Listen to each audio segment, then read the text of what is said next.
India market invest mindset আপনাদের স্বাগত। যা চ্যানেল নতুন এসেছেন তাদেরকে বলো প্লিজ চ্যানেলটাকে সাবস্ক্রাইব করবেন, লাইক করবেন, বেল আইকনটা প্রেস করবেন, তার সাথে অল বাটনটা প্রেস করবেন, নোটিফিকেশন সঙ্গে সঙ্গে আপনাদের কাছে গিয়ে পৌঁছাবে। স্যার নিফটিকে দেখলে দেখাবে নিফটি কিন্তু আজকে দিনে এখনও পর্যন্ত 0.22% একটা ডাউনসাইড মুভমেন্ট দেখাচ্ছে। বিএসসি সেন্সেক্স কেউ দেখলে দেখা যাবে 0.25% মতন একটা ডাউনসাইড মুভমেন্ট দেখাচ্ছে। তো নিফটি বা সেন্সেক্স বলুন দুটো কিন্তু যে খুব একটা ব্যাপক ডাউনসাইড মুভমেন্ট দেখাচ্ছে সেরকম ব্যাপার নয়, কিন্তু মার্কেট রিলেটেড যেসব কোম্পানিগুলো আছে না সেসব কোম্পানিগুলো কিন্তু হেভি ডাউনসাইড মুভমেন্ট দেখাচ্ছে। কোন কোন company? BSc, Bombay stock exchange. যে বোম্বে স্টক এক্সচেঞ্জ এনএসসিতে লিস্টেড আছে, তো সেই এক্সচেঞ্জকে দেখলে দেখা যাবে আজকের দিনে 6% মতন একটা ডাউনসাইড মুভমেন্ট দেখাচ্ছে, যেখানে বোম্বে স্টক এক্সচেঞ্জ হাই কত মেরেছে 3030, সেখান থেকে কিন্তু অনেকটা ডিসকাউন্টে চলছে, 2653তে চলছে। তার পাশাপাশি সিডিএসএলকে দেখলে দেখা যাবে দেখুন সিডিএসএলও কিন্তু 3%-এর ওপরে একটা ডাউনসাইড মুভমেন্ট দেখাচ্ছে। শুধু বিএসসি বা সিডিএসএল নয়, এমসিএক্স অর্থাৎ কমোডিটি এক্সচেঞ্জ, সেই এক্সচেঞ্জকেও দেখলে দেখাবে 1.5% মতন ডাউনসাইড মুভমেন্ট দেখাচ্ছে।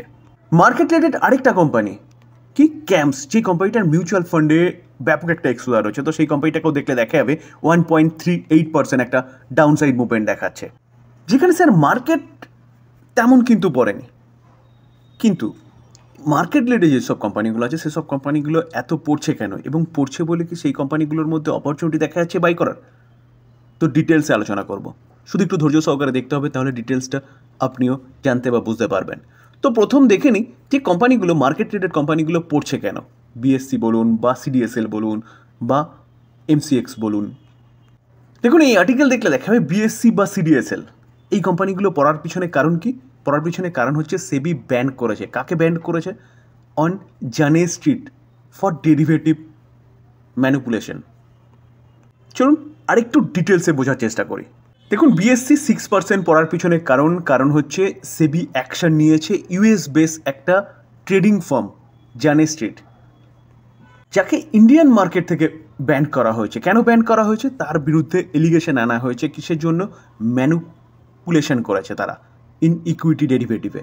তো ইকুইটি ডেরিভেটিভে ইউএস বেস একটা কোম্পানি, যেই কোম্পানিটা ইকুইটি ডেরিভেটিভে ম্যানিপুলেশন করেছে বলে তার জন্য কিন্তু সেবি এই ইউএস বেস জানে স্ট্রিটকে কী করেছে? ব্যান করেছে ইন্ডিয়ার মার্কেট থেকে। দেখুন এই আর্টিকেল দেখলে দেখাবে 105 পেজের ইন্ট্রিম অর্ডার কিন্তু সেবি এনেছে। কার বিরুদ্ধে? এই ফার্মটার বিরুদ্ধে, যেখানে বলা হচ্ছে যে এই ফার্মটা কী করেছে, যে high frequency trading strategies use করেছে। কিসের বিরুদ্ধে? দেখুন ইন্ডেক্স লাইক নিফটি 50, ব্যাঙ্ক নিফটির প্রতি। যেটা বলা হচ্ছে যে দ্য রেগুলেটর এলিগেশন এনেছে that this tactics mislead retail trader, যেটা করে কি বলেছে, তারা জেনারেট করেছে massive profit in Indian booming option market. অর্থাৎ যারা রিটেল ইনভেস্টর ট্রেডার রয়েছে ছোটোখাটো, তাদেরকে হচ্ছে বোকা বানিয়ে এই কোম্পানিটা ম্যাসিভ প্রফিট আর্ন করেছে ইন্ডিয়ান মার্কেট থেকে, সেটাই কিন্তু ধরা পড়েছে এবং সেবি ইনভেস্টিগেশন করেছে। তার জন্য কিন্তু এই জানে স্ট্রিট এই ফার্মটাকে তারা ব্যান করেছে। তো এবার কথা হচ্ছে ব্যান করেছে তো কেন বিএসসি পড়ছে, কেন সিডিএসএল পড়ছে? তো চলুন আরেকটু দেখে নিই। দেখুন দেখলে দেখাবে বলছে কি এইভাবে কোম্পানিটা বলছে 4840 কারোর বলছে আনলফুল গেম করেছে তারা।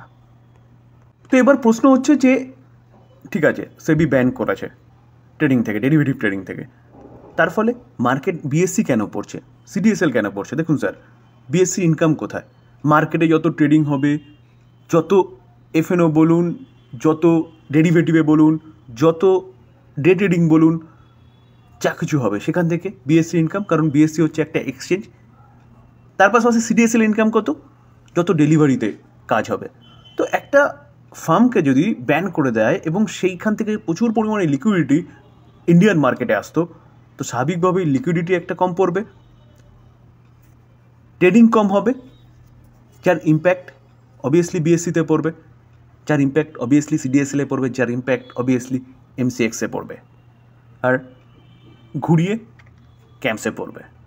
তো বিএসসি এবং এই কোম্পানিগুলো পড়ার পিছনে কারণ হচ্ছে লিকুইডিটির অভাব, যার জন্য কোম্পানিগুলো কারেকশান হচ্ছে। এবার এই কারেকশান কি পার্মানেন্ট হবে এবং অনেক দূর পর্যন্ত হবে? এখান থেকে কি বিএসসি শেষ হয়ে যাবে, সিডিএসএল শেষ হয়ে যাবে?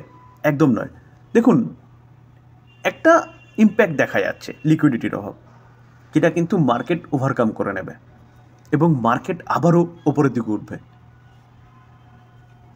অ্যাট ফার্স্ট বিজনেসটা ভাবুন যে কোম্পানিগুলোর বিজনেস কি, বিজনেস শেয়ার মার্কেট রিলেটেড। যদি নিফটি সেন্সেক্স ভালো করে, যদি ওভারঅল মার্কেট ভালো করে, তাহলে এক্সচেঞ্জকেও ভালো করতেই হবে, কারণ এক্সচেঞ্জের মাধ্যমেই কিন্তু সেই ভালোটা হবে।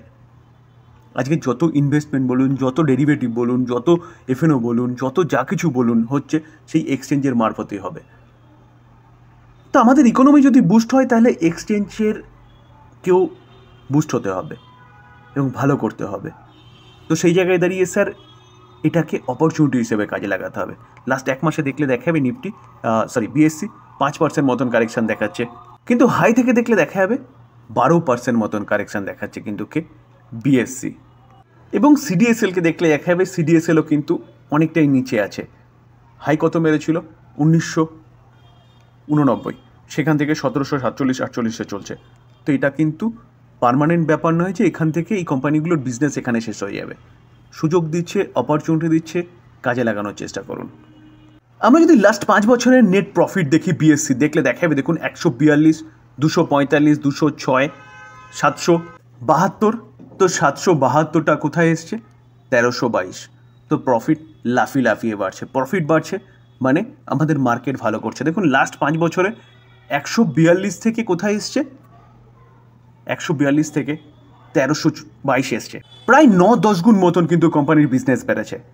আমরা যদি মার্কেটকে দেখি, অর্থাৎ নিফটি এবং সেন্সেক্সকে দেখি, দেখলে দেখা যাবে অনলি ফর 5 বছরে ডবল হয়েছে। তো ভাবতে পারছেন কতটা ভালো কাজ করেছে বিএসসি, যেখানে আমরা সেলস গ্রোথ 19%, 10 বছরে, 5 বছরে 40%, 3 বছরে 56%, কারেন্ট ইয়ারে 102%। প্রফিট গ্রোথ দেখলে দেখা যাবে 10 বছরে 21%, 5 বছরে 64%, 3 বছরে 69%, কারেন্ট ইয়ারে 189%। এবং যদি স্টক সিজিআর গ্রোথ দেখি, 10 বছরের ডেটা অ্যাভেলেবেল নেই, 5 বছরে 122%, 3 বছরে 143%, কারেন্ট ইয়ারে 244%। তো কীরকমভাবে প্রফিটও জেনারেট করে দিচ্ছে কোম্পানিটা, যেখানে রিটার্ন অন ইকুইটি সেটাও কিন্তু কন্টিনিউয়াসলি বেড়েছে। আর স্যার যদি আমরা লাস্ট 5 বছরের চার্ট দেখি না, দেখলে দেখা যাবে কোম্পানিটা প্রায় 5000% রিটার্ন দিয়েছে। কোম্পানিটা মাল্টিপল টাইমে কিন্তু এরকম কারেকশান দিয়েছে, 40%, 60%, 30%, এখানেও প্রায় 35% কারেকশান দিয়েছে। তারপরেও কিন্তু কোম্পানি ওপরে উঠেছে। কারেকশান কখন দেয়? যখন মার্কেটের খারাপ সময় থাকে। তো এখন মার্কেটে ভালো সময় আসতে চলেছে। আজকের দিনে যে কারেকশানটা দেখাচ্ছে, এই কারেকশানটা পিওরলি বলতে পারেন জাস্ট টেম্পোরারি। তো এই জায়গায় দাঁড়িয়ে যদি কোম্পানি এখান থেকে আরও নিচে আসে, তাহলে কিন্তু বাই করার অপরচুনিটি খুঁজতে হবে। তবে ডিসক্লেমার দিয়ে রাখি, এটা কোনো রকমের কোনো বাই রেকমেন্ডেশন হিসেবে নেবেন না। আমি জাস্ট কোম্পানিটার বিজনেস এবং কোম্পানিটা কীভাবে জাজ করবেন সেটা তুলে ধরার চেষ্টা করছি। টোটালটাই লার্নিং পারপাস। চোখ বন্ধ করে বাই করলে কিন্তু কোম্পানি এখান থেকে নিচে আসলে টাকাটা আপনারই ডুববে স্যার। তো সেই জায়গায় দাঁড়িয়ে বাই করার আগে নিজে ভালো মতন অ্যানালাইসিস করবেন, তারপরে বাই করবেন। অ্যাজ ইট ইজ সিডিএসএলকেও যদি আমরা লাস্ট 5 বছরে দেখি না, দেখলে দেখাবে কোম্পানিটা 1132% রিটার্ন দিয়েছে। কোম্পানিটা কিন্তু এরকমভাবে মাল্টিপল টাইমে কারেকশান হয়েছে। কোভিডের সময় 60% কারেকশান হয়েছে। ইউক্রেন রাশিয়া যুদ্ধের সময় দেখলে দেখা যাবে প্রায় 40% মতন কিন্তু কোম্পানিটা, এখানে আমি 37% মতন ধরতে পেরেছি, 40% মতন কারেকশান হয়েছিল। এই সময়টাও কিন্তু কারেকশান হয়েছে। কোম্পানি কিন্তু আবারও রিকভারি করছে, কারণ মার্কেটের ভালো সময় চলছে। আমি যদি লাস্ট 1 বছর দেখি তাহলে ভালো বুঝতে পারবো। দেখুন কারেকশান হয়েছিল, কারেকশান হওয়ার পিছনে কারণ আমরা সেপ্টেম্বর থেকে দেখছিলাম কন্টিনিউয়াসলি লিকুইডিটির অভাবের জন্য আমাদের মার্কেট নিচে আসছিল, ফরেন ইনস্টিটিউশন ইনভেস্টররা সেল করে বেরিয়ে যাচ্ছিলো এবং আমাদের কোম্পানিগুলো খারাপই করছিল, কারণ মার্কেটে লিকুইডিটির অভাব ছিল। যখন থেকে গভর্নমেন্ট লিকুইডিটি বুস্ট করেছে, মার্কেট ভালো করছে, কোম্পানিগুলো বিজনেস ভালো করছে, আবার ফরেন ইনস্টিটিউশন ইনভেস্টররা আসতে শুরু করেছে, কোম্পানি আবার দৌড়াতে শুরু করেছে। তো সেই জায়গায় দাঁড়িয়ে স্যার এই কোম্পানিটাও যদি নিচে আসে, তাহলে বাইয়ের অপরচুনিটি খুঁজতে হবে, কারণ যে প্রবলেমের জন্য কোম্পানিটা নিচে আসছে সেটা কিন্তু পার্মানেন্ট নয়। As it is camps, as it is MCX. Sir আবারও ডিসক্লেমার দিয়ে রাখি, এই ভিডিওতে যেসব কোম্পানিগুলো নিয়ে আলোচনা করলাম সেসব কোম্পানিগুলোর সম্বন্ধে নিউজ পাওয়া যাচ্ছে, সেটা আপনাদের সামনে জাস্ট তুলে ধরার চেষ্টা করলাম মাত্র। এটাকে লার্নিং হিসেবে নেবেন, কেউ বাই রেকমেন্ডেশন হিসেবে নেবেন না।